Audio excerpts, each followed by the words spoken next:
guns, these were actually permanently affixed to at the time, but they would have been definitely on this island. They wouldn't have shipped them over.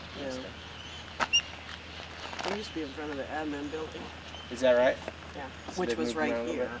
They've just been repositioned a little bit. Okay. And was this memorial out here when you guys were out here? We were here when Dr. Cook carved it. Is that right? No kidding. Okay. Because I know the memorials out in front of the hangar were right out here in '93, I believe. Yeah, so they're my mom owns part of it. Fairly brand new. Okay. She put her 20s in. But interesting story about Dr. Cook that my mom didn't put on the tape yesterday. Is that right? He had an affair with I remember her saying, yeah. She mentioned that on the tour yesterday. Yeah. And like you guys were saying, it was the dentist, right? Yeah. Yeah, the dentist is far more important than the wife. That's right. Who got thrown off? Dr. Cook. Oh. The scandal.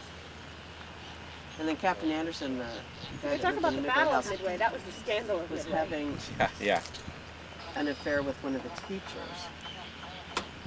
There's all kinds of. I'm sure there was. Hanky. I'm sure there was all kinds. There still is an awful lot of hanky-panky. The island hasn't changed much. Uh-oh. Yeah, we know what goes on. You're the historian. I hope you record it all. I try my best to make my historical recordings as accurate as possible. Okay.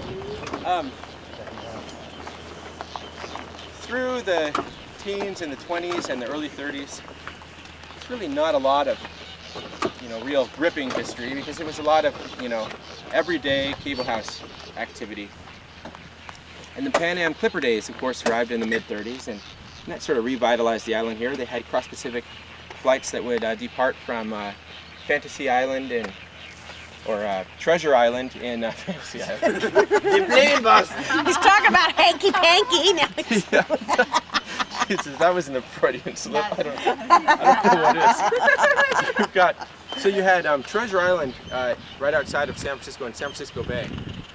And the Clipper ships, primarily the Boeing 304s, which were that's the universally identified Clipper ship. When you think of one, that's the Boeing variant is what comes to mind, would fly to Honolulu.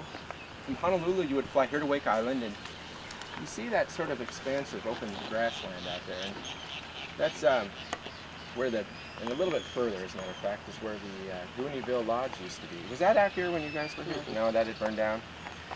And that was actually a pretty nice establishment. I've seen some photographs of the interior, not too many, but it was a pretty classy deal. Of course, back then anything that they put together had quite a bit more class than is generally the case today. But that was pretty much Midway's claim to fame, was the Gooneeville Lodge and the Pan Am presence here.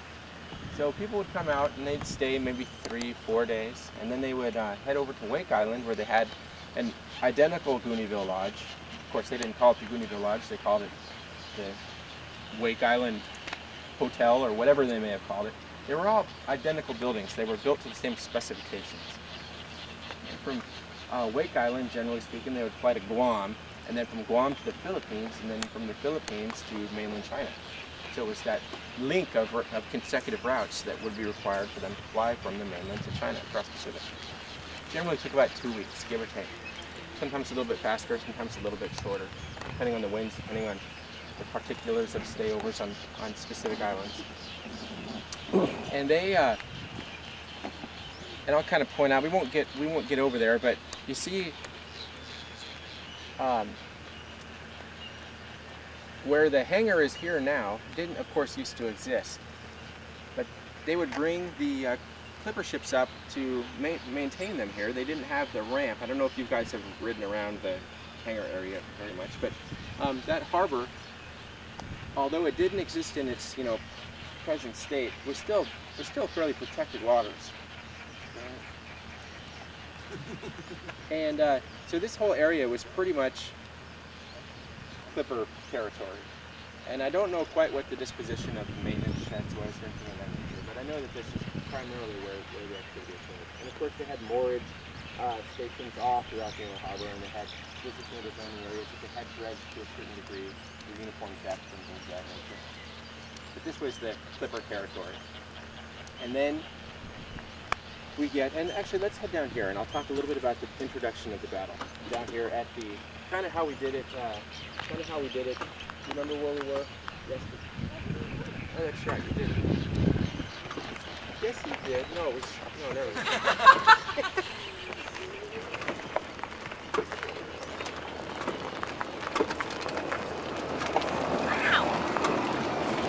I like this. Gotta test the legs. Oh shit handles. Yeah. They're good for bicycles. And I'll just kind of mention over here, these trees, this is our citrus field. And to my knowledge, nothing is producing right now because they're all fairly new.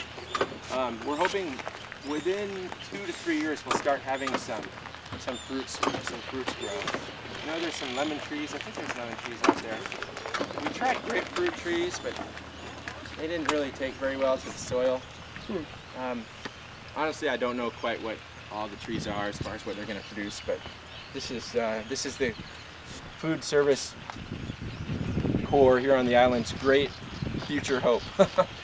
We might have some real fresh fruits here. That would be nice. Of our own, yeah. That's one thing that we really miss out here. We can pretty much only do oranges and bananas. The oranges, Because they keep.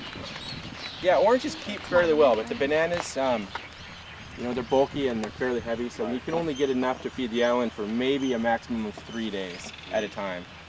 So, you know, everybody likes fruit, so that's one ongoing project that we're really looking forward to. We'll keep going. Any questions at all? What shoe size I wear? What shoe size do you wear? 11. You too. I'll bet the swim fins work. Both of them. And then go ahead and we'll stop here. See where there's two, it looks like gravestones right here. I'll talk about those. Some kind of interesting story behind those.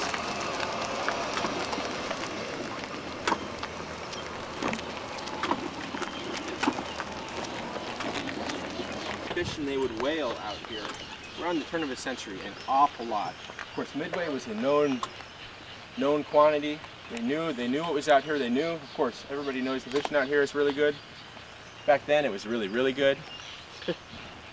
And of course, as happens, we had a lot of wrecks. We had foundering ships. We had a lot of loss of life. And this is, there's no bodies here. These are just representative, you know, headstones for 3 Japanese sailors that died around between the late 1870s and the early 1880s. Conflicting reports on exactly when they were lost at sea. But it is 3 Japanese sailors, the captain by the name of, oh shoot, what's his name? Matagora Sakurai is his name. And the story behind this to me actually is the fact that they were here in the same location, or no, actually they weren't here in the same location. Do you guys remember these headstones when you were here? Where were they located? By the admiral. Okay, yeah. And you might have heard the story that during the Second World War, of course, you know, with so many servicemen passing through, they were never defaced, not a single time, to our knowledge. I don't know if you guys know differently. Okay. And that's kind of neat, I think, you know, because of all the animosities and the outright hatred that were passed out before. To have Japanese gravestones on this island that was pretty much the focal point of the nation for a long while, and to never have them, you know, knocked over or defaced or destroyed or harmed in any way. I always make it a point whenever Japanese people come through that it's a good place to do it. Japanese occupation. I don't say that, of course.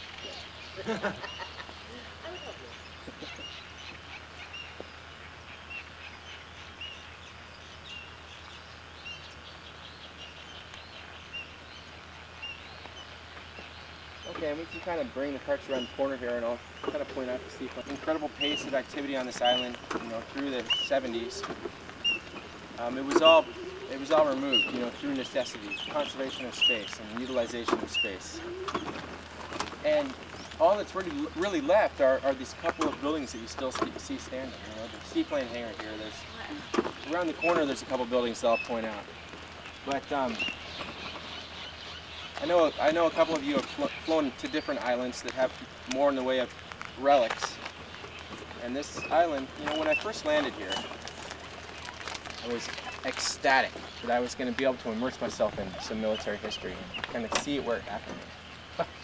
If by a week later I wasn't almost ready to cry. And really. Okay, but the seaplane hangar. Most of the facilities here that were constructed in the pre-war time were laid down in 1939 and completed between early 1940 and September of 1941. The seaplane hangar here was completed in 1940, and as well as all of the officer housing you guys are familiar with. The structures behind this facility right here that we'll get into were all completed in 1940, and there were other buildings that were completed in 1941. Mostly it was defense installations that were completed in 1941, right immediately prior to the outbreak of war. A lot of the gun emplacements and things of that nature. But seaplane hangar, as it existed then, was not this small, and I don't mean to call this small, but it was about twice the size. In fact, it was exactly twice the size. And this is where they housed the Consolidated Catalina PBY flying boats. And they used those for two primary purposes for most of the war. They used them for airborne reconnaissance. They would fly them out about 500 to 600 miles and look for enemy ships, look for submarines, look for anything that looked out of place. They also used them for search and rescue to down pilots and things of that nature. When the Japanese bombarded Pearl Harbor on December 7th, and they were returning their fleets to Japan, to Hiroshima in Hokkaido, I believe, which is a protected harbor, they were very, very concerned about Midway's potential to spot them with PBY search arcs.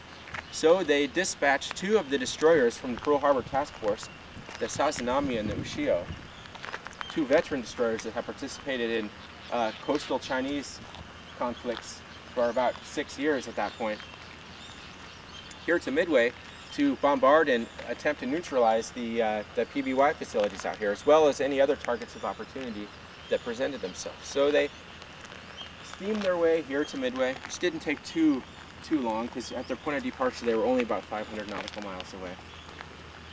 Probably closer than that, as a matter of fact. And they heaved to about 16,000 yards offshore. They were expecting, you know, a gun battle to ensue. They knew, or they thought they knew, that there were defensive emplacements here on the island. So they started firing 5-inch shells, primarily at the seaplane hangar, also at the command post, which we'll get to, and I'll explain that shortly. And they were doing some pretty significant damage. They severely damaged the hangar, and that was the cause of the loss of half of the hangar's size.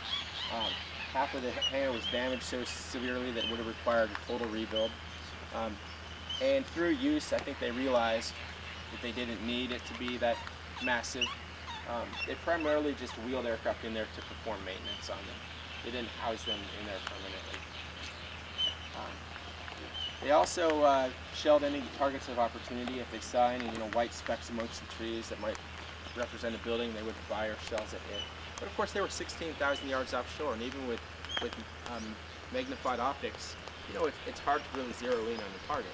And they were sending an awful lot of shells just at random, and it was, hitting dirt piles. They were knocking down trees. It wasn't really doing a whole lot except annoying the birds. And we do that anyway, so that wasn't a horrible, horrible situation.